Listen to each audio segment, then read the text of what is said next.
Hello, Namaskar. This is First Post and you're watching Vantage with me, Palki Sharma.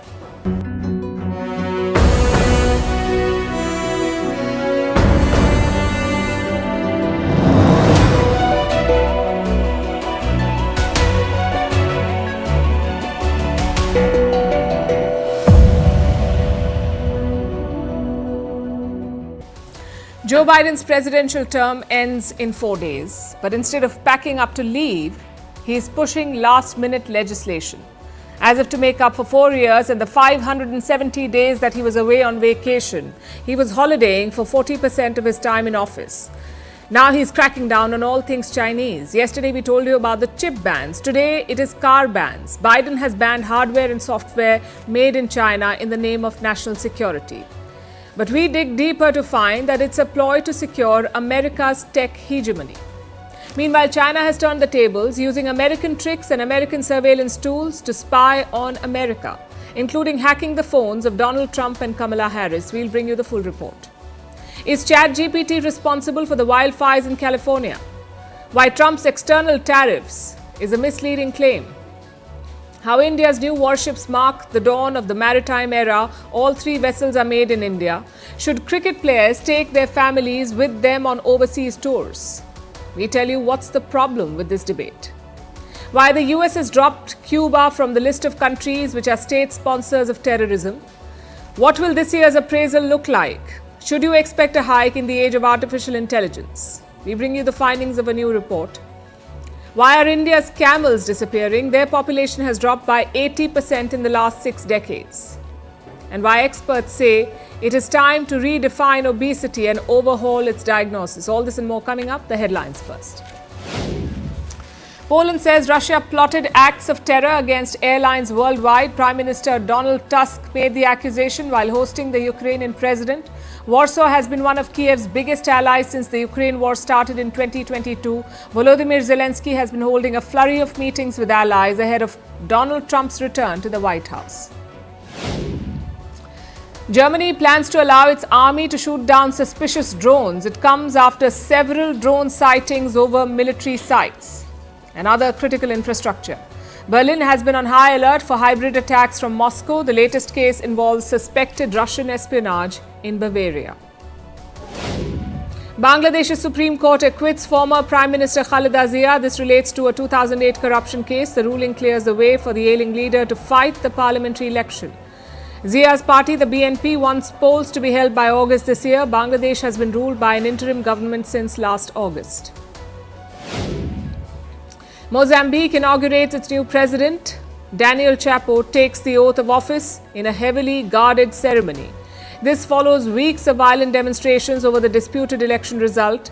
Chapo's swearing in extends his party's 50-year rule of the gas-rich African nation.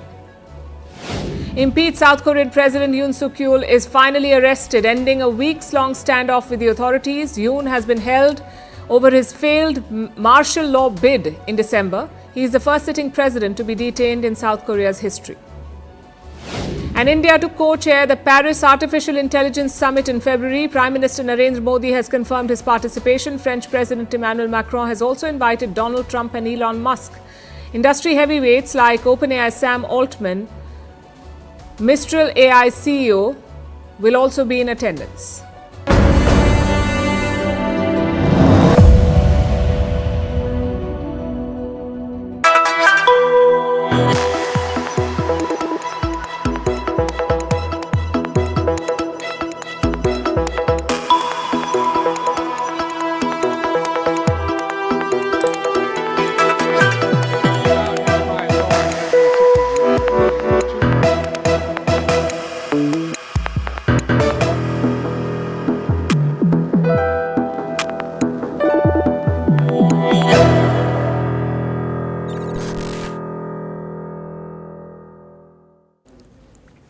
Joe Biden is on a banning spree. He's got just 4 days left as US president and he wants to make the most of it. Every day he's targeting something new. First it was Chinese electric vehicles, then it was China's chip industry, and now it is all Chinese cars. That's right.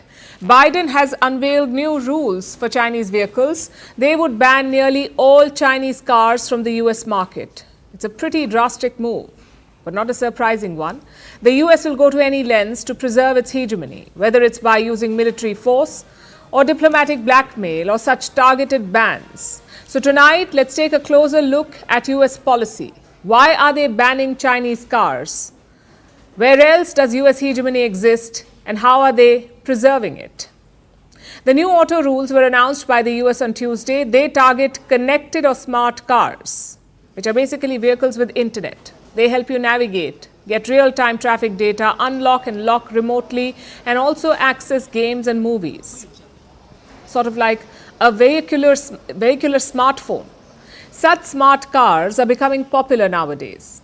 By 2030, they are expected to make up 95% of all cars on the road. So the US wants to keep China away. Say your car has a Chinese Bluetooth system, or a Chinese Wi-Fi connector, or a Chinese autopilot, basically any Chinese software or hardware linked to smart functions, then those cars cannot be sold in the US. The rules won't apply immediately. The software curbs will be imposed from 2027 and the hardware curbs from 2029. They will first apply to passenger cars only, but then they can be extended to commercial ones too. So it's a very expansive move. The question is why? As always, national security. That's the reason Americans love to give. Listen to the US Commerce Secretary. Cars today aren't just steel on wheels, they're computers. They have cameras, microphones, GPS tracking, and other technologies that are connected to the internet. Through this rule, the Commerce Department is taking a necessary step to safeguard U.S. national security and protect Americans' privacy by keeping foreign adversaries from manipulating these technologies to access sensitive or personal information. Now, there is some truth here. Smart cars can be a privacy nightmare. They collect all kinds of data from drivers. In theory, this data can be shared with the Chinese regime. So yes, it is a privacy concern. Having said that, we cannot look at this move in isolation. Look at everything leading up to it. Last year, Biden raised tariffs on Chinese EVs. This year, he put China's largest battery maker on a blacklist. And this week, he tightened chip supply to China. If you add all this up, one thing becomes clear. This is not about privacy. This is about preserving American hegemony, protecting their dominance in key sectors. And the strategy is pretty clear. Squeeze out the competition using pressure. A clear example of that is TikTok. Most other social media platforms are American, but TikTok is owned by China. So what did the US do? They're forcing China to sell the platform. Again, the same excuse, that of national security. Another example is undersea internet cables. Most of them are laid and repaired by Western companies. But in the last decade, China jumped in. In 2018, Meta and Amazon decided to lay cables in Southeast Asia. They also roped in China Mobile and cue US meddling. Washington put pressure on Meta and Amazon, so by 2021, China Mobile was out of the deal. Why? The same national security excuse. And don't get us wrong here, China does pose a national security risk. They are known for hacking and espionage. But guess what? The Americans do the same thing. Let's go back to TikTok. The US accuses them of sharing data with China's government. But America does the very same thing. Look at numbers from 2013 to 2022. The US made 3.3 million requests for user data. 3.3 million requests. Basically, they asked tech giants like Meta and Apple to give personal information. America was number one on that list. They requested twice as much as the European Union. So what moral authority do the Americans have? The same US also spied on its own allies. They snooped on European leaders from 2012 to 2014. Chances are they're still doing it. Yet the US claims to defend freedoms and privacy. Today their target is China. Tomorrow it could be India or Japan. Basically anyone who gives competition to the Americans. So what's the solution? Ideally, we need neutral alternatives. If not, at least homegrown ones. Many countries have already started doing this. Take data centers, for example. US tech giants store most of their data in America, but recently countries have started fighting this. They're asking tech giants to store data locally. And this is just one example. The US has created dozens of systems to serve their interest in the economy, in communications, and in defense. It will take a global campaign to weaken it, and the US knows that will never happen. So America is trying to block China. It doesn't want Americans to use Chinese apps and cars, and it doesn't want China to get access to American technology. But what if China manages to steal America's secrets? That too from the most powerful US leaders like Donald Trump, the next president of the United States, J.D. Vance, the incoming vice president, and Kamala Harris, the current vice president. Believe it or not, China tried to hack these leaders, and to some extent, it did succeed. China hacked the telecom providers they use. In fact, it hacked at least 9 American telecom companies. This includes names like AT&T and Verizon. These are America's top 2 providers. China managed to breach them and 7 others, and from there, it targeted top American politicians. Beijing tried to eavesdrop on their calls, read their text messages. Basically, the Chinese tried to set up a sweeping wiretap. At this point, it is not clear if any sensitive information was compromised, but reports say the hackers gained, and I'm quoting, they gained deep and broad access. Trump's family members were targeted too. So were the aides of Kamala Harris and even congressional staff. These are the aides of politicians in the US Congress. Even they were not spared. So who orchestrated such a massive hack? It's a group of hackers. The US is calling them Salt Typhoon. This group, Salt Typhoon, is said to have the backing of the Chinese state. We know little about them. They pulled off one of the biggest hacks in American history. How did they do it? Through backdoors. That's what experts say. These backdoors are created by telecom companies for the US government. US intelligence agencies use them for surveillance and intelligence gathering. They're also used to monitor targets within the United States. Some of these backdoors are set up at the request of American courts. This is for domestic investigations. And it is quite the irony. America may have been compromised by its own surveillance tools. Call it bad luck or poetic justice. Either way, this should alarm everyone. As of today, the full extent of the breach is not clear. Even with all their expertise, the Americans have not been able to figure it out yet. Needless to say, this could have dire consequences for America's national security. What kind of data did the Chinese hackers access? Certainly more than just the phone numbers. Did they record calls made by Trump or Harris? Did they intercept their text messages? What if they caught their aides discussing classified intelligence and information? Did China manage to capture that too? None of these possibilities can be ruled out. This hack apparently began in 2022. It was discovered only last year. So for 2 years, Chinese hackers had access to American telecom networks. Beijing could be sitting on a wealth of intelligence, but as expected, it is denying all of this. China has dismissed all claims related to this hack. We have repeatedly stated our position on such groundless accusations that lack evidence.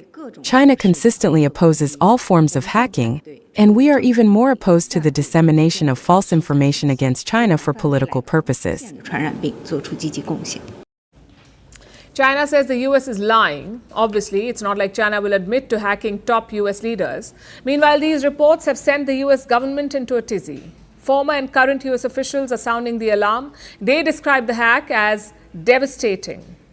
One of them said, and I'm quoting, "Washington is screwed." Last month, Marco Rubio spoke about this. He is Donald Trump's nominee for Secretary of State, so effectively he's the next Foreign Minister of America. Rubio said, and I'm quoting again, "That's about as bad as it gets." But will Rubio confront the Chinese about this hack? We'll have to wait and see. Until then, the US is taking more precautions. Government officials have been issued new advisories. They have been asked to switch to secure apps like Signal. Espionage helped America dominate the world order. Now it is getting a taste of its own medicine, and that too from its biggest adversary.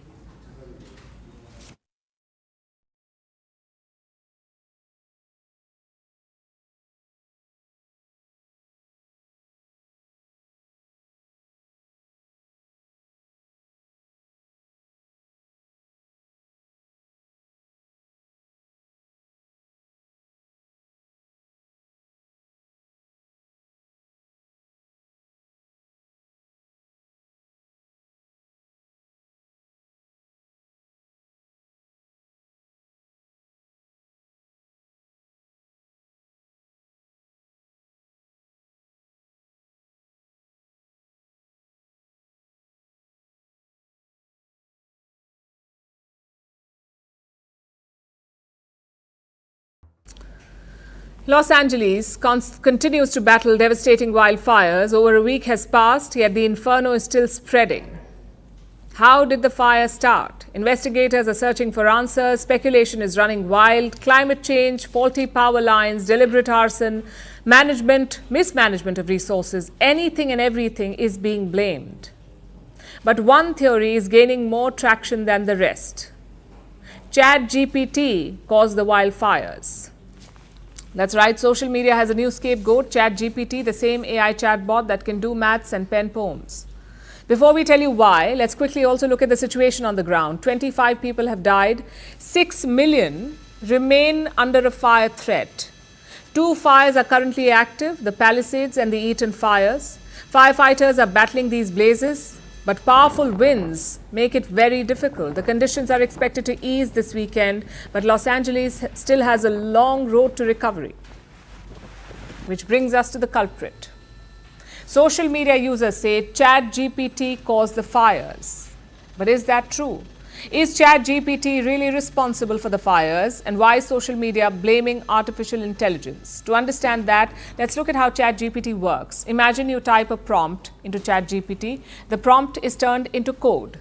This code flows through a network of servers. The servers run thousands of complex calculations, and ultimately they produce the best possible response for you.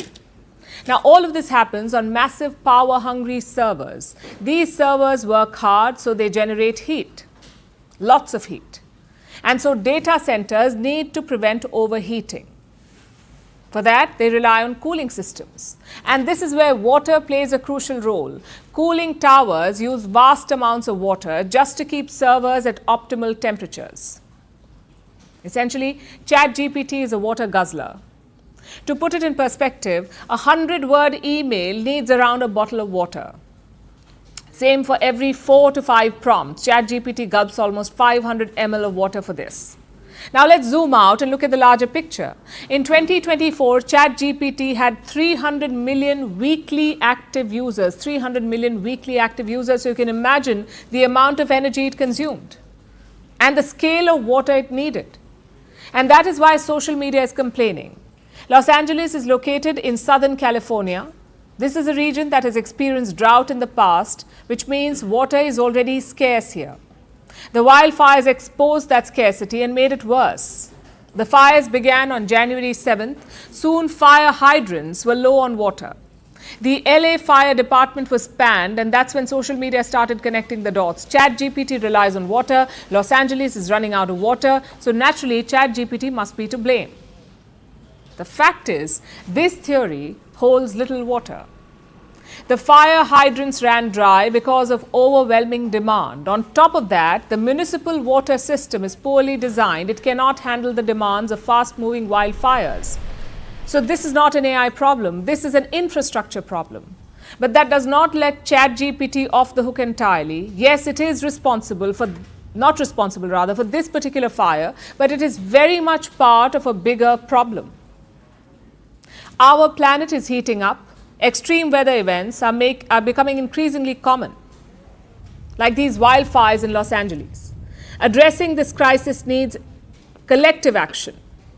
You need to conserve natural resources like water. Instead, you're building more AI data centers that use gallons of water and electricity to write emails.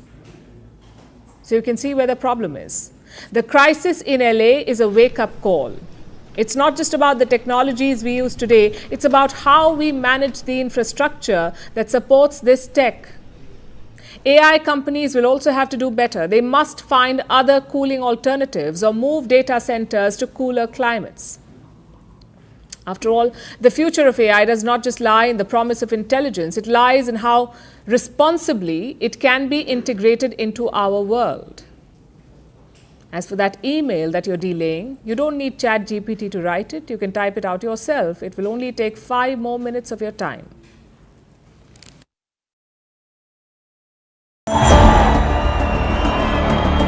Hi, Donald John Trump.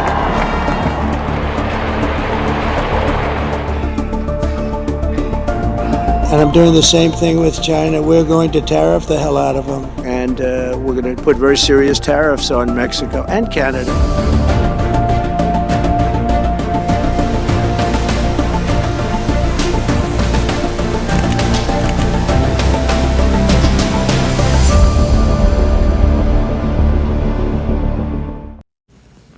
Donald Trump has made an announcement, the birth of a new U.S. government agency called the External Revenue Service, ERS. It will be born next Monday, January 20th, the day of his inauguration. Trump said all of this on social media. He said the new agency will collect tariffs, duties and revenue from foreign sources. A small problem with that though. Tariffs are not collected from foreign sources. They are collected from importers. Importers who are sitting in America. The name External Revenue Service has a nice ring to it, but it's not really accurate. To understand this, let's dive into the tariff debate, starting with the most basic question: what is a tariff? It is a tax on an imported good. Anything made abroad.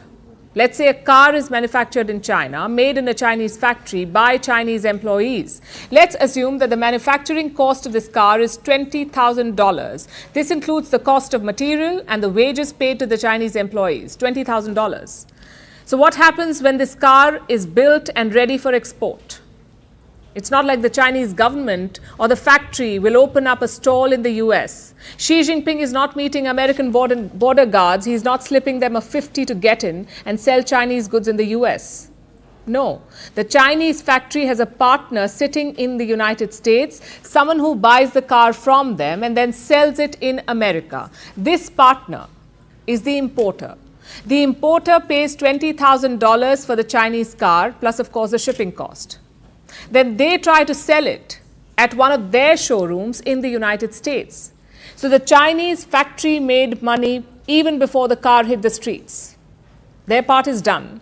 It is the US-based importer who has to sell it further to American citizens.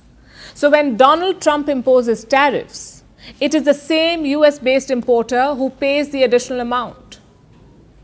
Trump says he will impose a blanket 10% tariff on all imports. He threatened higher tariffs on Mexico and Canada, going up to 25%, and China may have it even worse, tariffs as high as 60%, 60. So let's go back to our car example and add the 60% tariff to the equation. The US-based importer paid $20,000 for the Chinese car. He paid another 10% as shipping cost, which brings it to $22,000. That was the importer's original cost. He would have sold the car for maybe $23,000 to make a profit.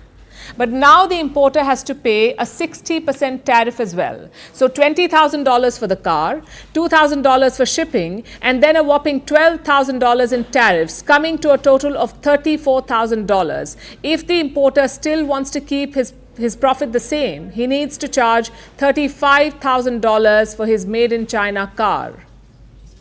So who is making money here? And who's really paying? The Chinese factory is not affected. It was paid $20,000 for the car. The importer made his $1,000 profit. The US government, however, made a lot of money. They made $12,000 in tariff revenue. And who paid them that money? It is the American consumer. That's right. The average American is the one paying for these tariffs. And that is why Donald Trump's External Revenue Service seems like a marketing gimmick. Because the revenue won't be external. It will be shelled out by American citizens. So then why is Trump doing it? It will definitely lead to soaring inflation. There is no debate about that. However, there might be long-term benefits. Think about what you would do in a situation like this. A foreign good is suddenly more expensive, but domestic goods still cost the same. The Chinese car was $23,000, it is now $35,000. Meanwhile, the American car was $30,000 and that price remains the same, $30,000. So it is suddenly cheaper than the foreign alternative. Wouldn't you consider buying local then? This is protectionism 101. Make foreign goods more expensive, forcing your citizens to buy local. It's not a new strategy. It's been done all over the world to protect domestic industries. America has lost a lot of its manufacturing jobs over the years. It has outsourced operations to foreign countries, to places like China, where they don't have to pay employees that much. The wages are lower. But with tariffs, China loses that cost advantage. American companies won't have much to gain by manufacturing goods abroad, so they might as well move back to the US, and this is why foreign nations are spooked by Trump's tariffs. because demand for their exports will go down. Companies might relocate to the United States. They might move back home. So the foreign nation will be left with an empty factory and mass layoffs. That is why tariffs are a threat. Not because they will have to pay added fees, but because of the long-term ramifications. Those are the pros and cons of tariffs in a nutshell. But I should add something here. Moving manufacturing jobs takes time. It does not happen overnight. So at least in the short run, Americans will have to deal with rampant inflation. And don't think that there won't be any retaliation, because America exports goods too. If it imposes a blanket tariff, if every other nation is targeted, then there will be reciprocal tariffs, leading to a global trade war. Everyone could start opting for protectionism, changing the global economic order as we know it.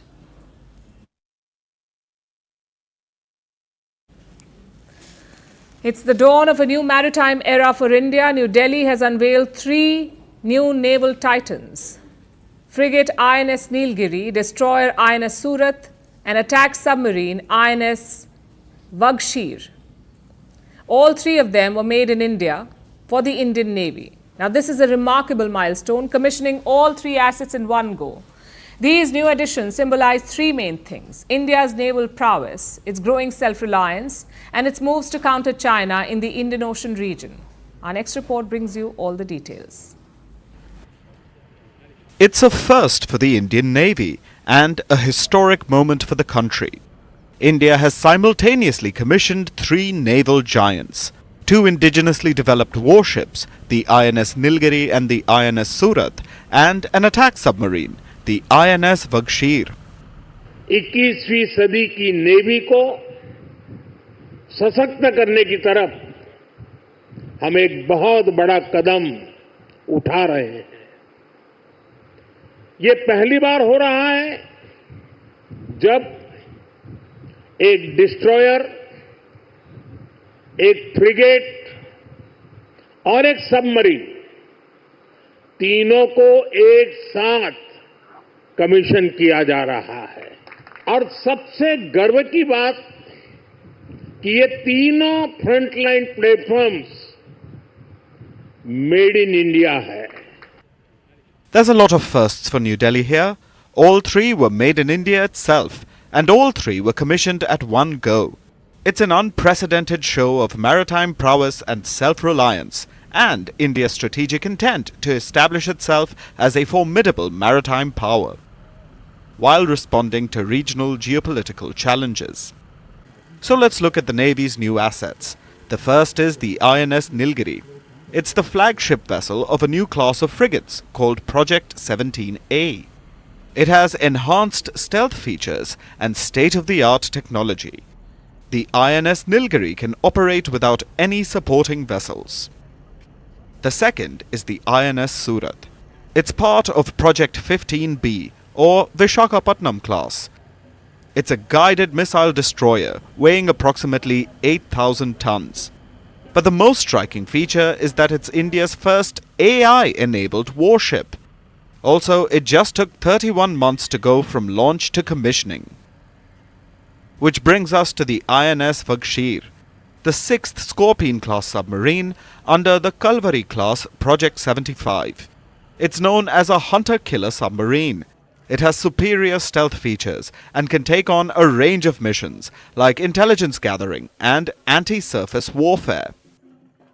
ये तीनों platforms भारतीय नौसेना की क्षमता को सशक्त एवं प्रभावशाली बनाएंगे। इससे हमारे सामुद्रिक हितों की सुरक्षा और भी मजबूत होगी।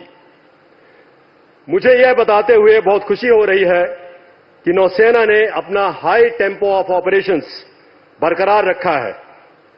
इससे हिंद महासागर क्षेत्र में हमारे नेशनल मैरीटाइम इंटरेस्ट को सेफगार्ड करने में और प्रधानमंत्री जी के Sagar security and growth for all in the region vision को सक्षम करने में हम सफल हुए हैं। This is a push by India to upgrade its naval assets, especially those from the Soviet era, and the government has spent a lot of money on it.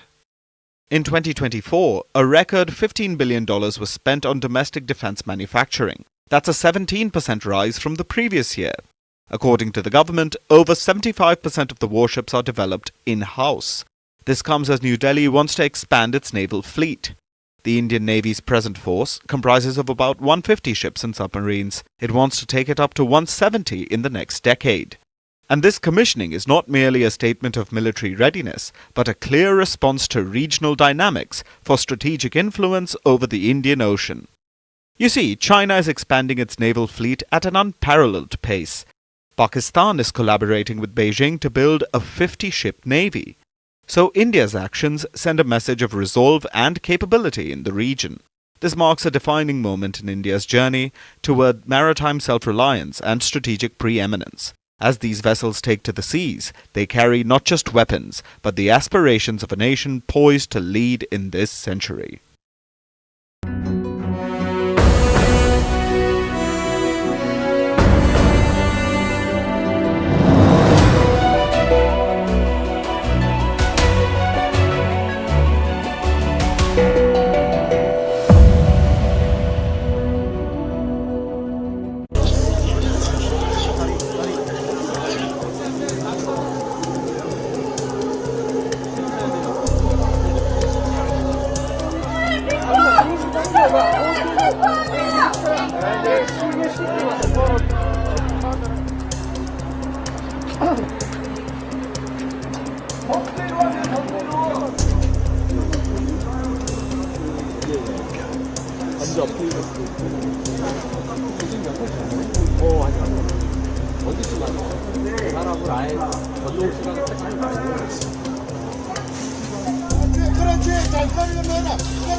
Indian cricket bosses are making some big changes. We lost the recent series in Australia, so some big names have been dropped. And no, I don't mean the players, I mean their families. The Indian Cricket Board, or the BCCI, wants to limit the presence of families on tour.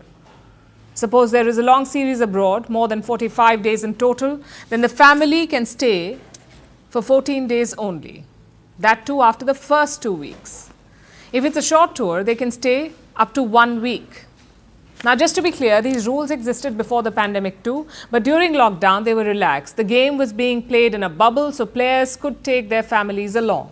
The pandemic ended, but this practice carried on. Now, the BCCI says not anymore. It's time to limit family time on tours. The question is this the right call?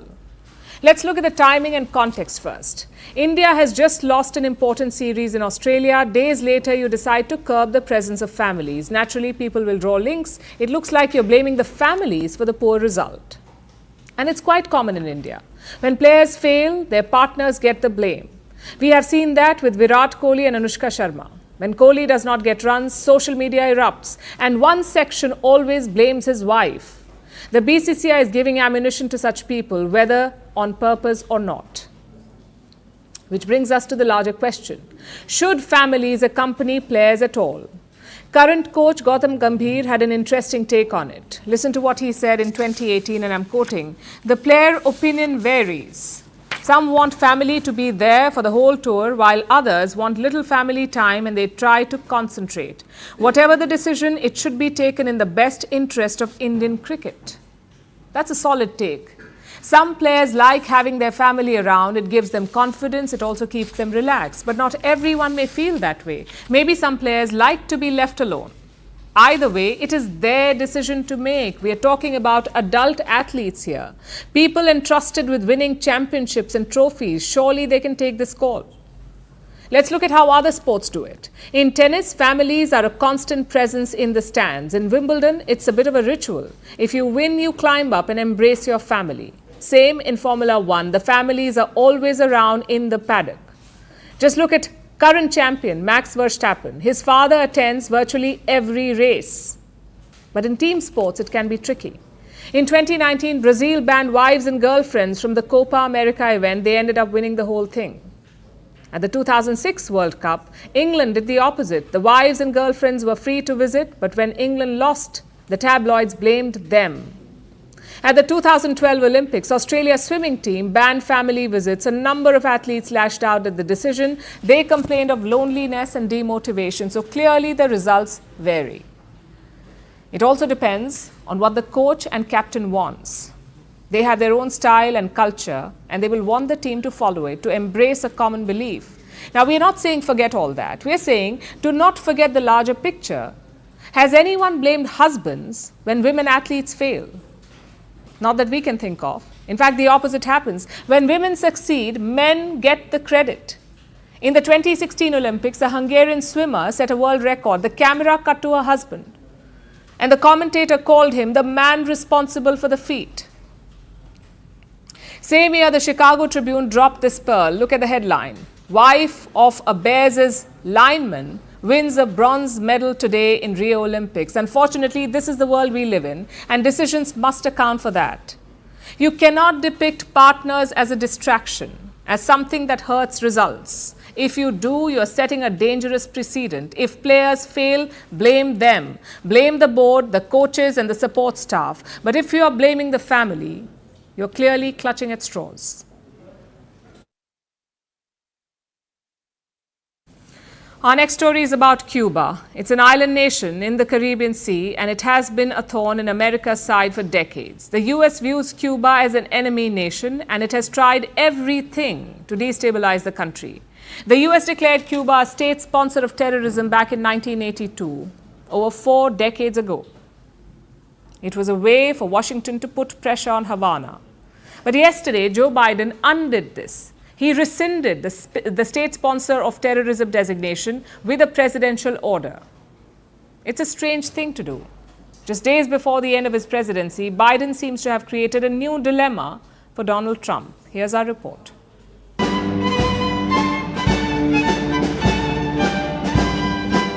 It seems like Joe Biden just doesn't care anymore. He's doing whatever he feels like just before leaving office. He'll be gone this time next week, but he'll be leaving a new problem behind for his successor, Donald Trump. The problem of what to do about Cuba. Biden just provided some massive relief to the Caribbean island. He removed Cuba from the list of state sponsors of terrorism. Cuba has been on that list almost continuously since 1982. It was removed briefly between 2015 and 2021. This was done by Barack Obama. Obama had tried to improve relations with Havana when he was in power. But in 2021, Trump undid this. He put Cuba back on the list, and Cuba has stayed there until yesterday. Once again, it has become a headache for Donald Trump. To understand why, let's look at Cuba's history. It is a communist country, controlled by the Communist Party of Cuba since the late 1950s, since Fidel Castro led a revolution there and took control of the island. Castro and Cuba then went on to encourage other revolutions all over the world. This greatly upset their biggest neighbor, the United States. Washington was already irritated about having a communist nation at its doorstep, and now this nation was preaching more revolutions. The US could not allow this. It did not want Cuba fanning revolutionary flames, so it clashed with the communist government. The US even tried to invade. Troops landed in the Bay of Pigs in 1961, but the Cuban communists would not be ousted. So the US tried a different type of warfare instead, economic warfare. There was already an embargo on Cuban goods. It was imposed in 1958, and it is still in effect.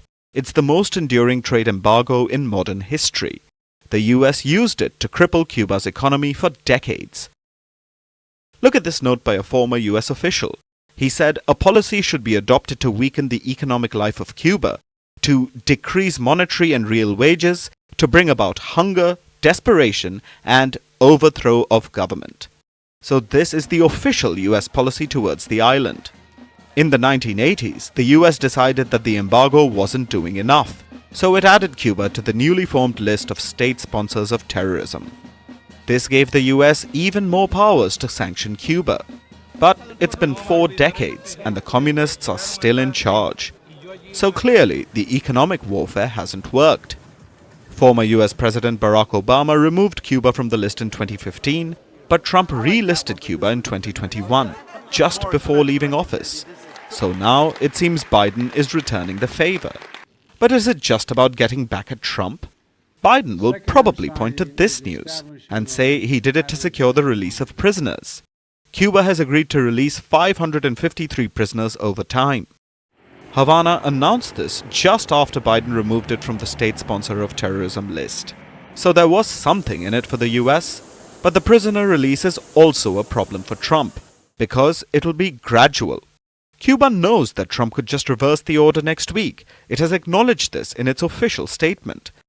But the slow release of prisoners could force Trump's hand for a while, at least until all of them are out. Well, we have to see what Trump does next. Knowing him, it's possible they quit this week, and that Trump comes and everything goes backward. I see it as somewhat useless because of how many advantages we will have and how long.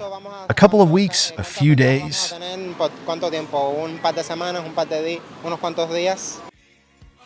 Trump will probably relist Cuba the moment all the prisoners are free. Even if he doesn't, the US still has its embargo, and Cuba's economy will never thrive unless that is gone.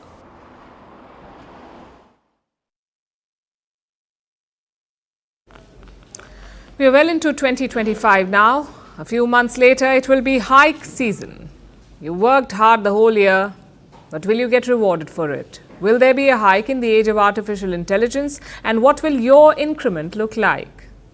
Well, if you work in India, a new report has some clues. It was prepared by consulting firm Mercer. They looked at more than 1,500 companies from India, from the tech sector, from financial services, from consumer goods, and from manufacturing. And what did they find? Overall, salary hikes are expected to be 9.4%. This is the expected average across industries. And the auto sector leads the way. Their average hike is expected to be around 10%. Manufacturing and engineering come second. If you work in these sectors, you can expect a 9.7% hike. Let's answer the obvious question here. Is this good enough? How does it compare to the rest of the world? In Southeast Asia, the hikes are expected to be much lower, between 4 and 7%. And in the US, it is expected to be around 4%. But remember, India's inflation remains a lot higher. If prices rise too much, they negate your salary hike. That's one thing to note. Secondly, what is India's trajectory? In 2023, Indian salaries were expected to grow by 9.5%. In 2024, they were expected to grow by 10%. And in 2025, the projection is 9.4%. So hikes have stagnated in recent years, which is very different from the pandemic era. In 2020, India's expected salary hike was just 8%. So on this metric, things have improved since COVID. The report also has other good news. It says 37% companies plan to increase their headcount in 2025. Basically, they will hire more people. But their type of remuneration is changing. 75% companies are now using performance-linked incentive of PLI. It is exactly what it sounds like. One portion of your compensation will be variable. It is not a fixed pay, it is variable. It will depend on your performance, sometimes your company's performance. If you do well, you get the money. If you don't, you will get only a part of it. The idea is to push employees to work harder, to give them incentive to work. Of course, this is all projection. We'll only know for sure once increment season arrives. Infosys will be among the first of the lot. Their pay hikes are expected to roll out by February. By June, the hike season should end.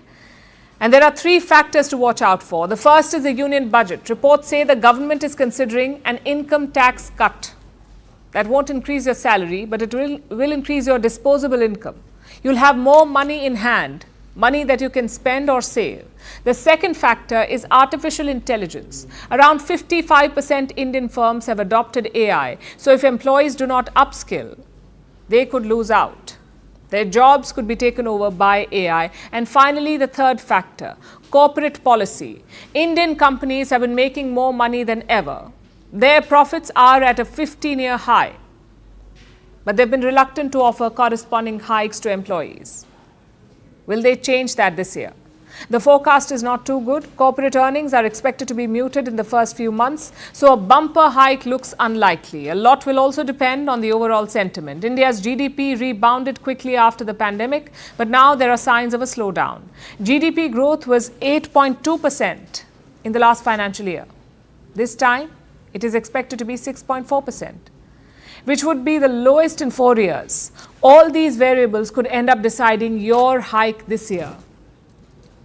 The only way to know for sure is to wait.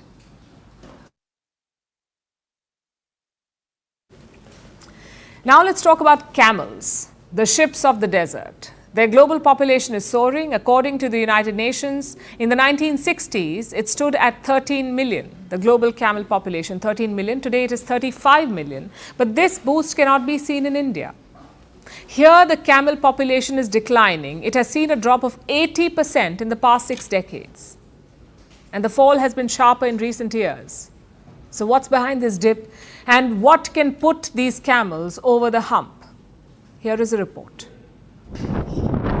Over centuries, these majestic ships of the desert have evolved, and how? Camels have become one of the most important animals for humans living in some of the harshest conditions. From South to West Asia and Africa, Chad has more camels than any other country in the world. About 10 million of them. Followed by Somalia, Sudan, and Kenya. Then comes Saudi Arabia, with about 2 million camels, the highest for West Asia. Across the world, camel population is rising. According to the United Nations, in the 1960s, their population stood at 13 million. Today, it stands at 35 million. While the global population is soaring, a camel crisis is brewing in India. Their numbers are on a decline in the world's most populous nation. According to government data, from 1 million camels in 1961 to just 200,000 camels today, that's a dip of 80% in about 6 decades, and the fall has been sharper in recent years. Look at Rajasthan. This is one of the few Indian states where camels are reared. They are bred for transport, wool, and milk. If you visit the desert state, you will find well-groomed camels roaming about, relaxing with mustard oil being applied on their bodies, with their hair trimmed and decorated with colorful beads. 80% of India's camel population is in Rajasthan, and they adorn the desert landscape. But they are under threat in the state. According to the census, in the year 2007, about 420,000 camels lived in Rajasthan alone. By 2012, this number reduced to 325,000, and by 2019, it dipped to about 210,000. That's a fall of 35% in 7 years. What's behind this drastic decline? A major reason is the surge in development in Western India. New roads and vehicles have replaced camels as a major mode of transportation. Plus, new irrigation projects have led to an increase in farmlands. They have brought installation of new wind and solar farms. Now, the camels have lesser space to graze on. So India's top animal husbandry official has recently called for more support. She has urged the need to protect camels by preserving grazing lands and promoting camel milk. You see, in recent years, camel milk has been touted a health drink the world over. It has low amounts of sugar, and it is rich in vitamins and minerals. Nutritionists call it the next superfood, so there is immense potential here. According to reports, thanks to the growing demands, up to 70 camel herders milk nearly 2,000 camels in Rajasthan, generating up to $670,000. But there is more potential here. Boosting camel milk production could fuel the income of camel herders and incentivize the protection of these majestic animals. Instead of leaving them high and dry, India's camels need a policy boost to get over the hump.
And now it's time for Vantage Shots, images that tell the story. SpaceX launches 2 private lunar landers to the moon in an unusual double moonshot launch.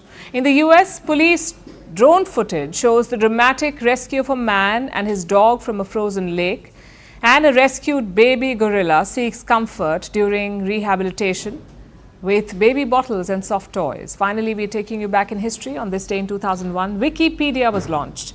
It's an online encyclopedia, free for all. The name is a mix of the Hawaiian word wiki, which means quick, and the word encyclopedia. As of January 2025, Wikipedia has 64 million articles in over 300 languages. We're leaving you on that note. Thank you for watching. We'll see you tomorrow.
Hello and welcome to the late night edition with me, Ayushman Singh Jamwal. Big breaking news coming in on the international front. A major breakthrough in the Israel-Hamas conflict ever since the October 7th attack in 2023. Now, Israel and Hamas have now reached an agreement to pause the fighting and begin the phased release of hostages and Palestinian prisoners. The process is set to begin on Sunday, with 33 Israeli hostages set to be released by Hamas and hundreds of Palestinian prisoners in the first phase of this